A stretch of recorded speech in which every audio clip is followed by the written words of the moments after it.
Assalamu alaikum, dear students of class 7. Hope you all are doing well. So dear students, as you know we are doing chapter number 6 and we have solved many questions from this chapter, from this exercise. In today another question is in front of us. Question number 10. Question number 10 says that a car travels 44 km on 5 liters of petrol. How far it would travel on 48 liters of petrol. Question ये कह रहा है कि एक car है जो कि 5 litre में 44 किलोमीटर्स ट्रेवल कर रही है।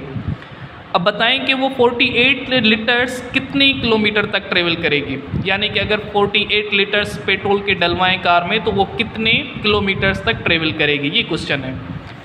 तो सबसे पहले करना क्या है, सबसे पहले करना है कि let us know how much it would travel on 1 litre. सबसे पहले तो ये मालूम करना है कि ये 1 लीटर में कितना ट्रेवल करेगी। तो उसके लिए हमें क्या करना है, 1 लीटर मालूम करने के लिए हमें करना क्या है, हमें करना ये है कि 44 को 5 के साथ डिवाइड करेंगे। जब 44 को 5 के साथ डिवाइड करेंगे तो आएगा 8.8, यानी कि अगर 1 लीटर होगा गाड़ी में तो वो 8.8 किलोमीटर ट्रेवल करेगी। ठीक है, उसके बाद अब हमें 48 लीटर्स की मालूम करनी है।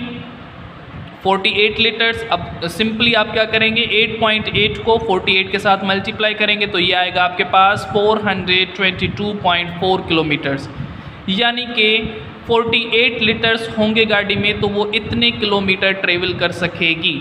ठीक है, तो अब आपके पास होमवर्क है क्वेश्चन नंबर 10 एंड 11 भी बिल्कुल इसी के जैसा है। बुक पेज नंबर 84 पर आप ये होमवर्क सॉल्व करके शेयर करके अपने व्हाट्सएप ग्रुप में शेयर करेंगे। ठीक है, टेक केयर, अल्लाह हाफिज़।